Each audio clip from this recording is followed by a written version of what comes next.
are live here on YouTube and here on Discord. If for whatever reason you want to watch on YouTube, I'm dropping the YouTube link in Discord.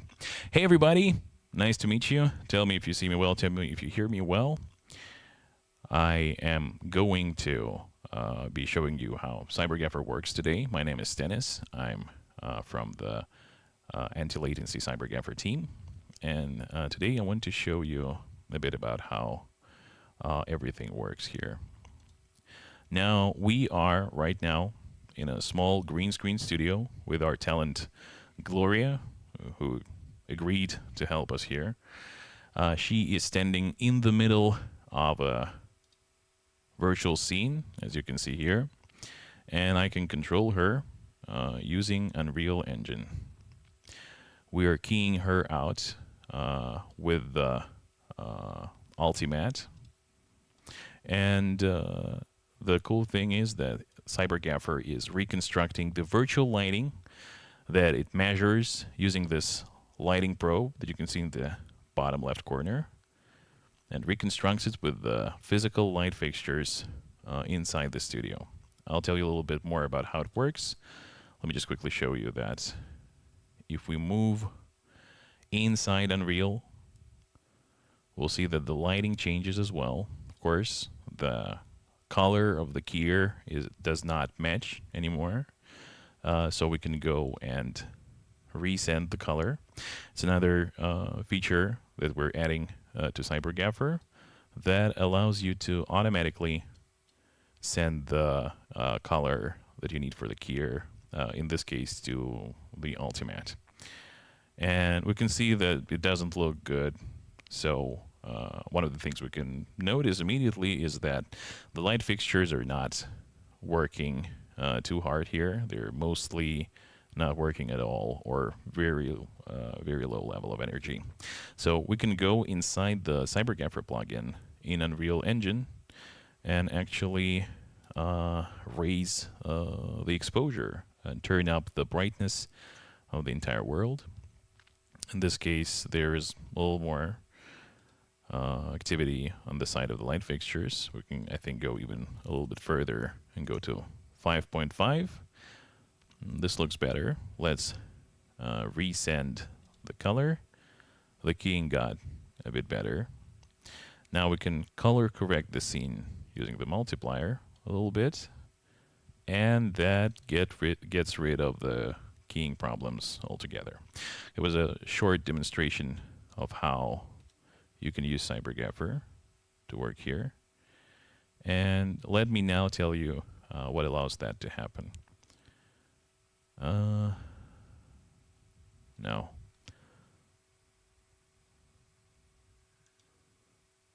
So hello. Okay, nice to meet you. We don't have too many people right now, but let's go on. If anything, we'll have a pretty great recording after all of this. Okay, let's talk about calibration. So to do all of this, to do this virtual lighting reconstruction, we need to use our own proprietary calibrator sphere that you can see right here next to me. It's a matte white sphere that is perfect for measuring and recording light. So we use this to calibrate the studio, which I'm going to show you a video of right now. So this is studio calibration. As you can see, each light channel is turned on in a succession, and it's recorded with a camera. So each light fixture's light channel is turned on so that we can measure what kind of effect it has on the matte white sphere on our calibrator, and then we need to get that information to our application. Now, let me show you what it looks like when we actually go into CyberGaffer, what that calibration looks like. Okay, so this is CyberGaffer. If we go outside of the studio for a bit and we go into its settings, we can actually see the data set that we're using that was recorded during that calibration. You can see each color channel of each light fixture. And here there are some lights that are facing the background only and that are not facing the sphere. Those are used for our new background equalization feature. And there are lights that are facing the calibrator. And as you can see, when you turn each one on, you can see how the studio looks, and you can see what the effect on the calibrator is. Important to note here is that it's not only the light hitting the calibrator from the top here when we're turning on a ceiling light fixture, but also this green spill on the bottom of the calibrator. It's important. So once it's corrected, it's important because we see not only the effect that is produced by the light fixture, but we're also seeing the spill. All the reflections, all the ambient light, all of those are recorded by CyberGaffer as well, which allows us to fully reconstruct the lighting. Now to do this, we also need a fully calibrated camera. So we need linear information so that we can use that information to correctly work with the data set. Give me a second here. So here we have cameras. That was a studio. That was a calibrated studio. But if we go inside of a camera, we can see here as well how the camera sees all the different combinations of turning on the lights. And with that, we can actually generate our own LUT. So the LUT that allows us to transform the image of the camera to a linear image. And of course, there are LUTs provided by camera manufacturers, but we do not actually trust those. Sometimes they work well, sometimes they don't work well. So we actually calibrate each instance of a camera to get our own LUT that gets saved to a special folder. And we can then use that to make sure that we're getting linear information from the camera. Okay, now let's go back to the production of the studio and talk a little bit more about how it works. So let's go to multi-view for a little bit here. Okay, here we see there's Gloria keyed out, but one interesting thing is that in CyberGaffer, you can also see the studio right here. And if I, for now, turn off the composite picture and the keying, you can see that Gloria is actually standing in the same studio as our calibrator does, and that they are lit in a very similar, actually identical fashion. Now, let me move Gloria around here a little bit, and you will see that the changes in lighting that are happening to Gloria in the live feed of the studio are the same changes that are happening to the calibrator in the studio that we have in the reconstruction. So Gloria is in the live feed. She's behind me, and that's happening in real time. But the calibrator is actually inside a reconstruction. I'm not sure how this will work, but apparently we might be going live again. And hopefully we're live again. I don't see myself yet. I don't see myself yet here, but it says that it's live, and it is live, and that is very nice to hear. Now let's turn back on the stage and see if that works for us. So let's speak on the stage. Let's turn on the camera, and we're back. We're back. Hopefully this will all stitch together quite nicely later on. But where were we? I think we were in the reconstruction part of the background. So this is the reconstruction, not the live feed. And as you can see, the live feed is actually with Gloria here. I'm not sure if this part got cut and if everything is recording correctly. But so here's Gloria. She's in the same studio as the calibrator here, but Gloria is the live feed. You can see her behind me, actually. And this is the reconstruction. Let me quickly turn her around in case this didn't get. So if we change the lighting on Gloria here by moving the camera, the same lighting is changing just entirely the same way on the reconstruction here. So how does that work? Okay, let me bring back the virtual scene behind Gloria so that she doesn't look all lost there. And let's go inside the reconstruction here. So these are the background probes. The background probes allow us to, like if we move them around, they will help us even out the actual background. So these probes let us tell the software which areas the background equalizer should focus on to make as evenly lit as possible. So right now they are already like really well done here. Let me just delete a couple so you can see that once we tell the software that we don't really care about how even the background is, it's actually going to look not so great for keying at all. You can see it's not even, but once we move it, it's actually trying to do something. But with one probe, that's not enough. Let's just add a couple. Here's a second one. Now this side looks more evened out. Another and another, and already it looks much better. Let me just go back to the way it was. I don't have to save, and this is a really nice combination of probes here to even everything out. Okay, let me check quickly if we're still live here, and we're still live on YouTube. It seems it should be okay. Yes. Now let's go back here. So with this reconstruction, the really cool thing is that no matter how many actors or how many props are in the frame, you can still easily color pick the background if you need to. Each probe is actually a color picker in its own right, and that's how we get these three colors.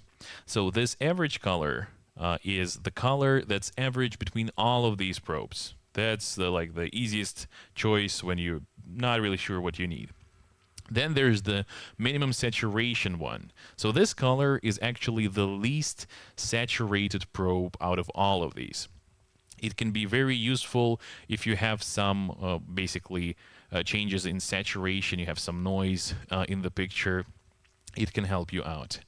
And the minimal brightness is perfect for when you maybe don't have enough light, and you can just pick the least bright of the probes so that you don't get those parts that are not keyed because they're too dark. But you can actually send each and any of those where you need. You can color peak this, or you can just use the send to ultimate button, because right now we're actually have the ultimate connected through the IP here, and we can send the color directly over there. So as I click it, you can see that Gloria actually started to look a little bit better. Now let me change her position so you can see this in action a little more. So I'm moving Gloria up front, and you can see that the whole studio is becoming brighter behind me right now. And Gloria is entirely overlit. What's more, you can see that our studio is just not powerful enough to reconstruct this level of brightness, this lighting, because you can see 1, 2, 3, 4, 5, 6, 7, 8, 9 different lights are working beyond their maximum capacity. So they are 100% on, and it's still not enough. So we need to make the lighting less bright. There are a couple of ways we could do that. We could stand up and actually increase the sensitivity of the camera in ISO here. And once we did that, we would sit back down, change this number to something like, I don't know, 2000, and the lights wouldn't have to work as hard because the sensitivity, the ISO would be higher. But we're not going to do that because we don't have to. We can actually easily, without ever standing up or getting any cardio in, we can just go and lower the exposure compensation here in the CyberGaffer plugin window. This allows us to bring down the brightness, as I said before, of the entire world, of the entire scene. So now we go to 3.5, and you can see that it's a lot easier on our light fixtures. None of them are working basically overtime. We can even go maybe a little higher. Let's go to 4. And at 4, we're still not really we're not overburdening any of the light fixtures. Now, of course, the keying color is now different. It's like right now it's too dark because we're using the one that we had in the shadows. And we can pick a different one. Like let's bring the, basically average should be good here. We can just send it, and let's look at Gloria closely. I'm going to press send. She just got her shadows back. You can see that. She just got her shadows back because now the color is brighter. So when it was darker from the shadowy part, we didn't get shadows on Gloria. So they were all keyed out. But now that we send back this brighter color, it just looks better. It's just how it works. So let me check on you guys. Good evening, MCO. How are you doing? Okay, and let's check on Discord. Okay, hi Peter. Nice to see you there. Yeah, let's go on. So I've just showed you the basic functionality of this. Like if you have any questions, please ask them. And yeah, let's go to the second floor with Gloria, actually, really quickly. I already have a cheat sheet, so I know I just sent the blanket upstairs. That's not what I wanted to do, not gonna lie. Let me bring it back. We need the blanket. So I need to pick the tracking origin, which is right below the light probe. And once I bring it up, I will show you a little more of the light probe and explain what is its significance. So let's move Gloria quickly right here. It's a little darker here. Let's ourselves move an Unreal Engine to go see her.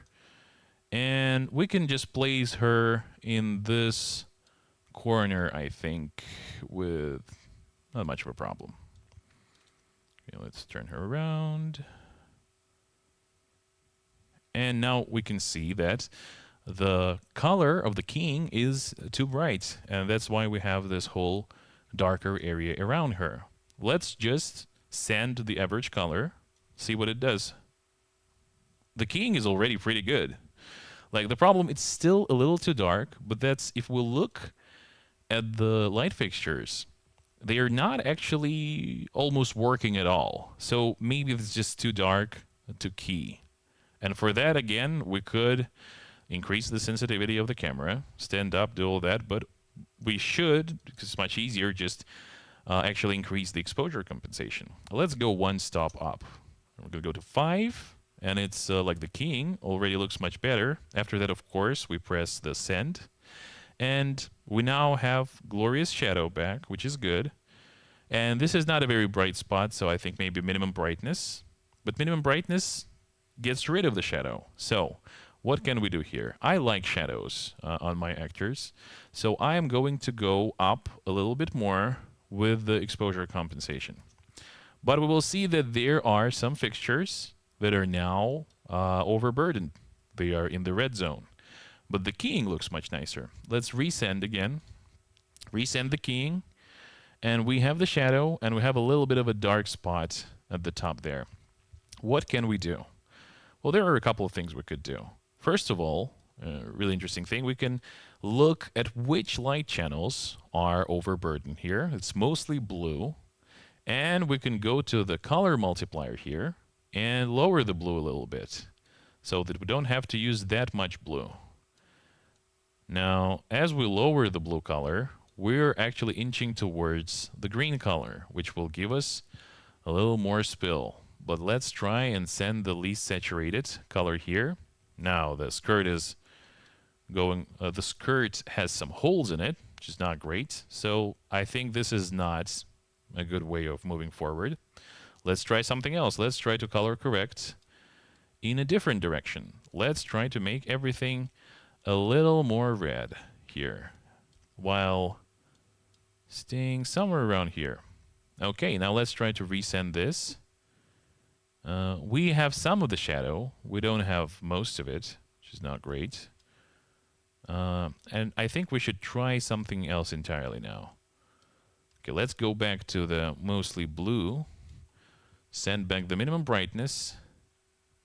Actually, I kind of like how this looks. So there's not a lot of shadow, but it looks pretty good as far as I'm concerned. Let's just tweak it a bit more, just a little bit. Let's go to 5, and we have the shadow. Send minimum brightness. Everything is perfect except for this corner. Let's try and use the background equalizer here.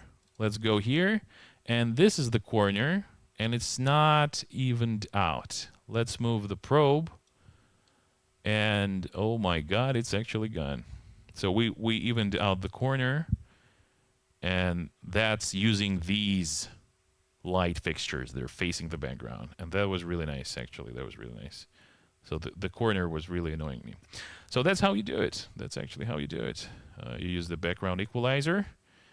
And good evening, Maya. Nice to see you here. Unexpected. And yeah, let's go further here. Now let me show you a little bit about the probe itself. I can go to Unreal and show it in a big way. Let's go to Unreal. Here we are. And so this is the light probe. Let's take a look at it. Let's take a good look and make it just really look how it does inside the software. Okay. Here we go. So look at this probe and just remember it really well. So because this probe is rendered inside the scene, and the virtual light is hitting it just the way that it does inside the scene. Now, if we go to CyberGaffer, you will actually see the same sphere right here in the top left corner. It's this one. This one is the same sphere. It's taken out of Unreal Engine and rendered here. Now, let me go back to multi-view so that you can see all of them at the same time. So this light probe and this top left sphere are the same one. They are rendered. So this is the task. This is the light that we want. But now this other sphere comes from the data set, comes from the calibration data set. So from right here, this is what it looks like. This is the best reconstruction, basically, that CyberGaffer can do with the light fixture that we've given it. So we have measured all of the light fixtures, we measured all of the light channels, and what them being turned on looks like on the calibrator. CyberGaffer takes that information in a linear format, and now it can add, it can subtract, it can multiply, it can divide, and combining all of that information, it can basically cook up a recipe every moment for the light fixtures, which channels to turn on, and how much intensity it needs from each of those to get the most accurate, mathematically possible reconstruction of the light task that it gets from the Unreal Engine. But it doesn't have to be the Unreal Engine. Like, we can give it a different task. We can film the actual calibrator sphere. We can film it in a real-world scenario and tell CyberGaffer to reconstruct that video of the calibrator sphere. So this way we can actually record lighting wherever we need in the physical world. Like as a static shot, it can be just a photo, or as a video, which is basically a series of photos. And then we can just tell CyberGaffer, reconstruct this task with the light fixtures that we gave you. And it will do just that. And a really cool thing is that if we record, for example, sunlight with this calibrator sphere, as opposed to the one you probably saw before, the mirror sphere that's been used before for IBL, image-based lighting, is that this will always basically stay in range even when sun hits it directly, because it's not reflective, it's a matte sphere, and the brightness even of direct sunlight will not go out of range for the camera. It's going to be a lot easier to bring it in range. Depends on the camera, of course, as well. Okay, so we went through that, and so we have the reconstruction, and we have all of the lights here. Let me move Gloria around a little more, and maybe show some other things that we can do with her. Okay, we can just, we rotate, and the lighting changes a little bit. We can move her around. But the really, really cool thing is actually the color correction that happens inside Unreal Engine here. Now, you can see that this scene is actually already color corrected a bit inside Unreal Engine, because these numbers, if we take the scene just as it was, would be all ones. Now, if we bring the scene to all ones, surprisingly, the keying is not doing too badly, actually. Let's resend. And still, it looks okay. But in a lot of cases, the keying actually doesn't work really well with the scene. You can find yourself in a situation where there's maybe a lot of green in your scene, and you want it there, and you're filming using a green screen. Or maybe there's just a lot of whatever color there is.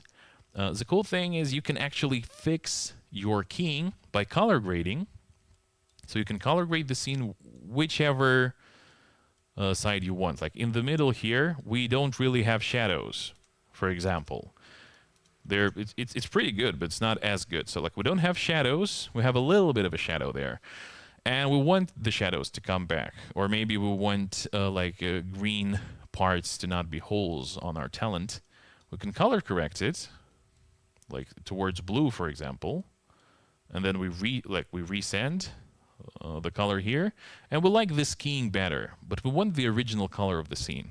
The only thing we need to do is to write down these numbers, which will be just a copy button in the future, and we use them to correct the scene back in post-production. These are basically just multipliers.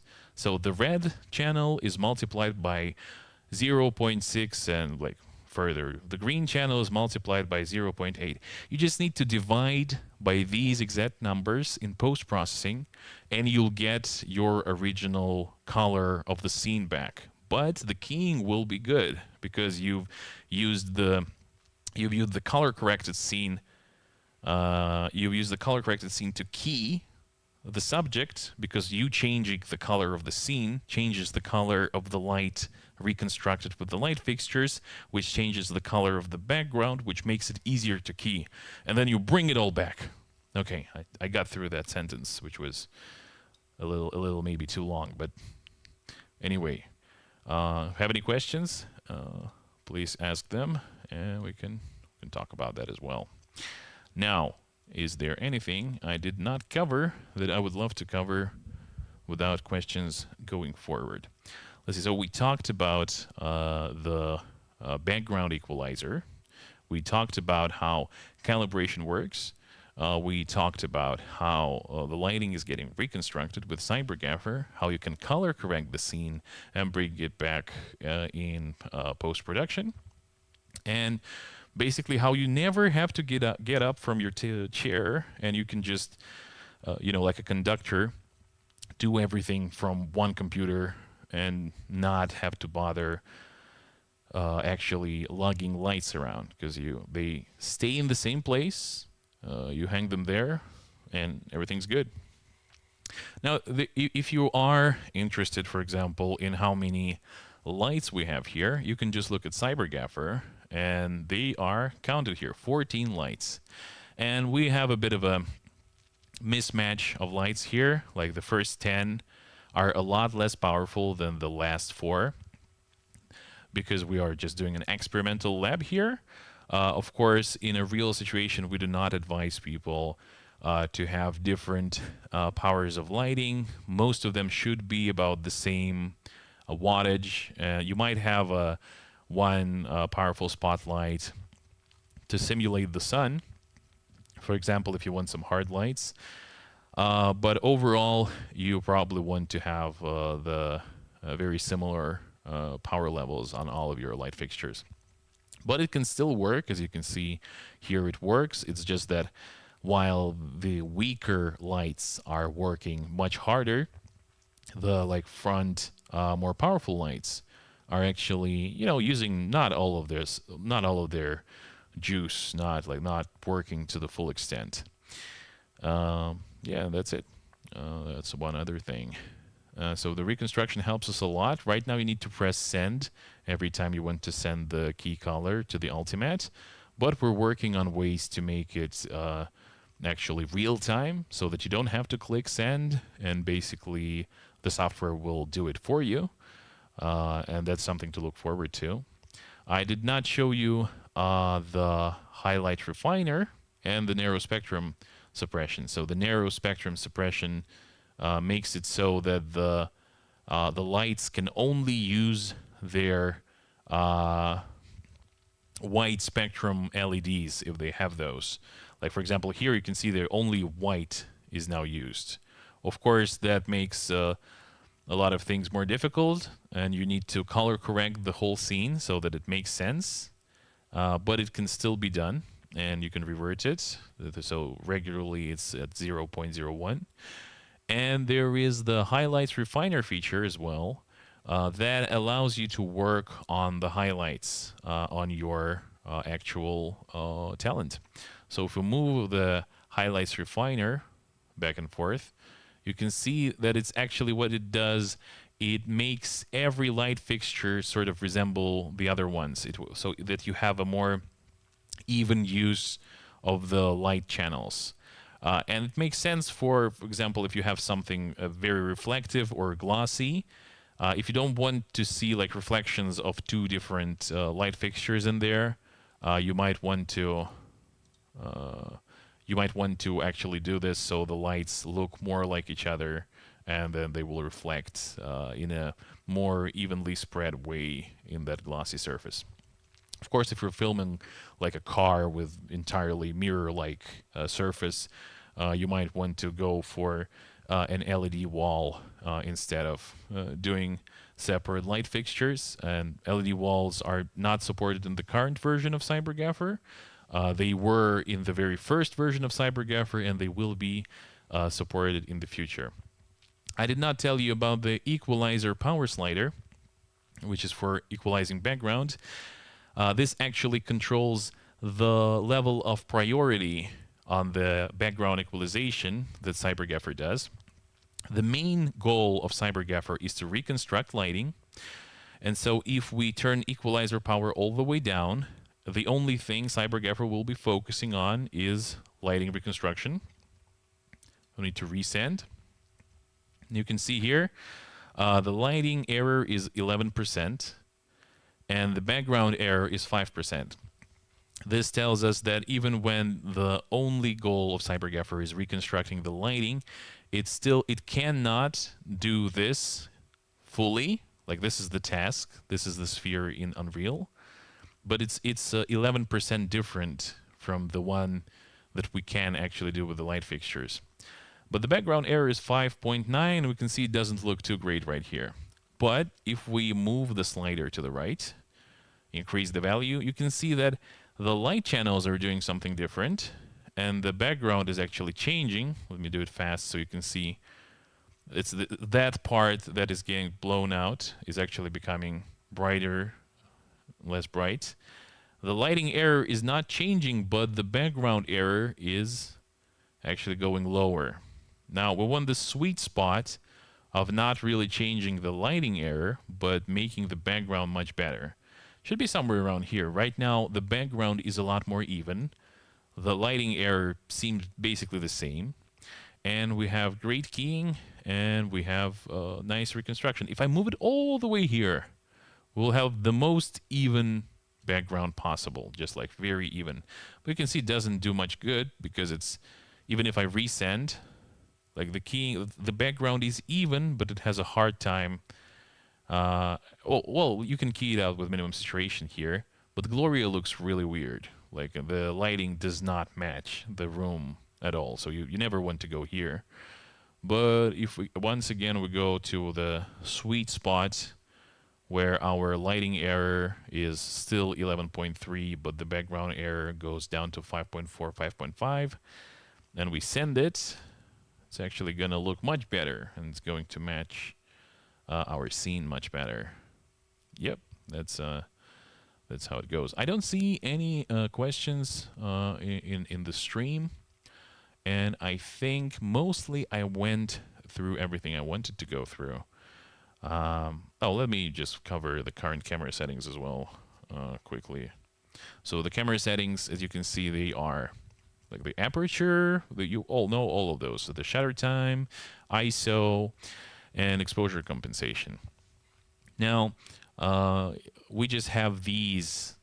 These must match the camera that you have. Like right now on our Blackmagic 6K, these are the values that it has. The ISO matches, the shutter time matches, the aperture matches. If they don't match, so let's say your camera is twice as sensitive. Like it's twice more sensitive than CyberGaffer thinks it is.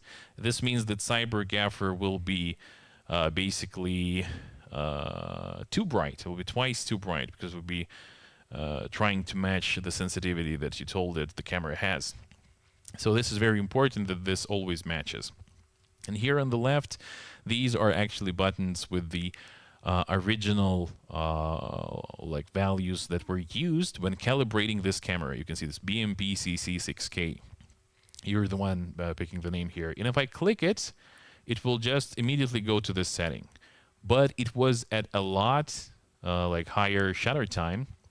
So this is everything is out of range. We're right now at 30, 1/30. So this is how it's going to look. Now, another cool thing, you can actually turn off any of these lights if you want to. And CyberGaffer will actually use the rest of the lights to try and recreate this scene. Like this one is used the most. So if I turn it off, the lighting error shoots up because there is just nothing to use to reconstruct the lighting quite as well. But for example, if your light, I don't know, breaks, if there like is a cable situation or just any problem at all, you can just turn off that light, and CyberGaffer will work with the lights that you give it to do the reconstruction, like whichever reconstruction you can. So you can subtract lights pretty easily, but if you want to add a new light, you need to do the calibration again. So you need to do this process again, but it only takes like 3 to 5 minutes. Of course, depending on the number of lights you have. If you have an absolutely massive amount of lights, it might take longer. But overall, it takes 3 to 5 minutes. You just add a light and you do the calibration again, and you're ready to go again. It's actually really quick.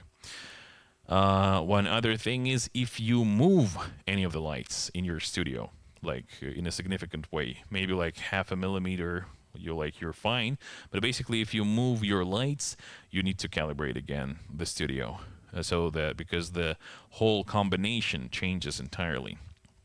Or for example, if you let in, this is some basic stuff, but if you let in daylight, this also works. You can see there's black fabric inside of our studio because we are trying to get rid of as much like ambient light as we can. It doesn't mean there is none. Basically, if I don't know, like what happens if I turn off almost all of these lights. So here we are. This is the dark studio. And you can see the reconstruction knows what the dark studio looks like. Like here are our anti-latency tracking pillars, and they're still here. And like the software knows how to predict that. So if I turn off all of the lights, so basically like there is nothing here, nothing to do here. But it still knows that, and it subtracts that. And it knows it needs to counteract that. So that's about how it works. Well, now I think I actually went through most of the things I wanted to talk about. And seeing as there are no questions coming in here, I think we can actually be wrapping up. It's been a fast stream. We tried to go for a more ET friendly time so that people from the US could join in, but maybe this was not the time to choose. If you have any thoughts on that, if you're watching the VOD and you're from the US or from any ET basically area, like maybe Latin America, tell us what time you would enjoy the stream to be, and we'll get right on that. Well, anyway, it's been really fun for me. I like listening to my own voice, and CyberGaffer is an incredible, just like an incredible technology. It's a really missing piece of the puzzle for real-time virtual production, which we believe is closer than maybe people think. And let's go there together.